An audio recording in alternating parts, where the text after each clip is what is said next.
নৱগঠিত দিয়ক বিধানসভা সমষ্টিৰ অন্তৰ্গত উত্তৰ পশ্চিম যোৰহাট উন্নয়ন খণ্ডৰ অধীনৰ ৪৬ নং চাৰিঙীয়া গাঁও পঞ্চায়তৰ আঞ্চলিক সদস্য পদৰ কংগ্ৰেছ দলৰ সমৰ্থিত প্ৰাৰ্থী কাকুমণি মহন্তই পঞ্চায়ত এলেকাত প্ৰচাৰ তুংগত কৰি তুলিছে। মোৰ নাম শ্ৰীমতী কাকুমণি মহন্ত আৰু মই তিলিকিয়াম বেজগাঁৱৰ নিবাসী আৰু মই বৰ্তমান শ্ৰী শ্ৰী শিলপতীয়া সত্ৰত থাকোঁ আৰু মই এবাৰ ৪৬ নং চাৰিঙীয়া গাঁও পঞ্চায়তৰ পৰা আঞ্চলিক সদস্য হিচাপে মনোনীত হৈছোঁ আৰু তাৰে প্ৰতিদ্বন্দ্বিতা এতিয়া আমাৰ মানে আৰম্ভ হৈছে আৰু কংগ্ৰেছ দলৰ পৰা আমাৰ বৰ্তমান ভোটাৰ হ'ল ৫,৩৭৩টা মানে ৩৩টা বৰ্তমান কমিছে তাৰো অলপ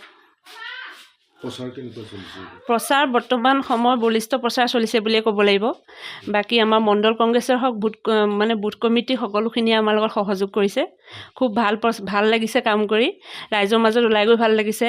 তেওঁলোকে ধুনীয়াকৈ আমাক আদৰি লৈছে আৰু বাকী আমাৰ মণ্ডলৰে পৱন দা, সুৰেশ দা, বিপুল গগৈ ডাঙৰীয়া তেখেতসকলক খুব আমাক সহায় কৰিছে দলৰ কামত। যিমান পাৰোঁ আমি আৰু মানে বুথ কমিটিৰ সদস্যসকলৰ লগত লাগি আমি আমাৰ প্ৰচাৰ আগবঢ়াই লৈ গৈ আছোঁ। এইবাৰ আমি যথেষ্ট আশাবাদী। আমাৰ পঞ্চায়তত এবাৰ আমাৰ দলে মানে কৃতকাৰ্যতা লাভ কৰিব বুলি আমি মানে 100% আমি আশাবাদী। মই এইটোৱে ভাবিছোঁ যে দলৰ যিখিনি মই বিশেষকৈ মই নিজৰ কথাটো ক'বলৈ যাম, মই গৌৰৱ দাদা আদৰ্শৰে অনুপ্ৰাণিত। মই তেখেতক খুব শ্ৰদ্ধা কৰোঁ আৰু প্ৰয়াত তৰুণ গগৈ ডাঙৰীয়া, মুখ্যমন্ত্ৰী তৰুণ গগৈ ডাঙৰীয়া খুব ভাল পাওঁ আৰু তেওঁলোকৰ আদৰ্শৰে অনুপ্ৰাণিত। আৰু যিখিনি মানুহে তেওঁলোকক বুজি পায় সেইখিনি মানুহে আমাক ভোট দিবই, কাৰণ তেওঁলোকে কি কৰি গৈছে বৰ্তমান আগতে ৰাইজে দেখি গৈছে আৰু এতিয়া আমি তেওঁলোকৰ আদৰ্শৰে অনুপ্ৰাণিত যেতিয়া আমি তেওঁলোকৰ আদৰ্শৰে কাম কৰি যাম বুলি মনত ধৰি লৈছোঁ। পৰৱৰ্তী সময়ত আমি আমাৰ কামসমূহ যিমান পাৰোঁ ৰাইজৰ সহযোগিতাৰ মাজেদি আগবঢ়াই নিম আৰু তেওঁলোকৰ সহায় সহযোগিতা আমাৰ লগত সদায় থাকিব লাগিব আৰু প্ৰতিটো কামত যিমানখিনি পাৰোঁ সিমানখিনিয়ে আমি ৰাইজৰ হকে কাম কৰি যাম বুলি আমি দৃঢ় প্ৰতিজ্ঞ।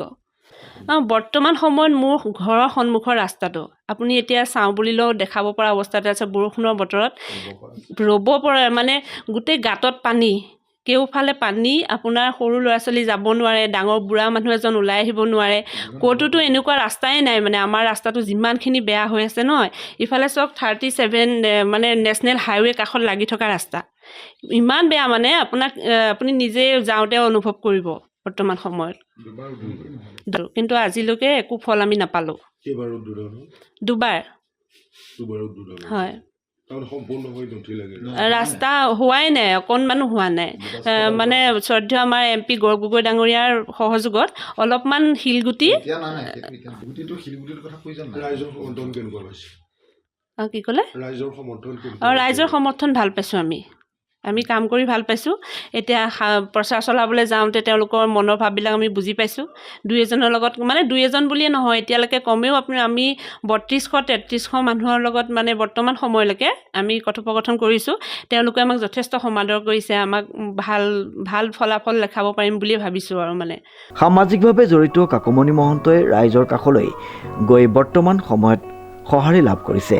সম বিকাশ, সম উন্নয়ন আৰু সম অধিকাৰ লক্ষ্যৰে প্ৰচাৰ চলোৱা কাকুমণি মহন্তই অনাগত দিনত ৰাজহুৱা উন্নয়নৰ হকে কাম কৰি যোৱাৰ আশা প্ৰকাশ কৰিছে ৰাইজে। এই ক্ষেত্ৰত প্ৰাৰ্থীগৰাকীয়ে ৰাইজৰ উন্নয়নৰ হকে কাম কৰি যোৱাৰ প্ৰতিশ্ৰুতিৰে নিজৰ মতামত প্ৰকাশ কৰিছে।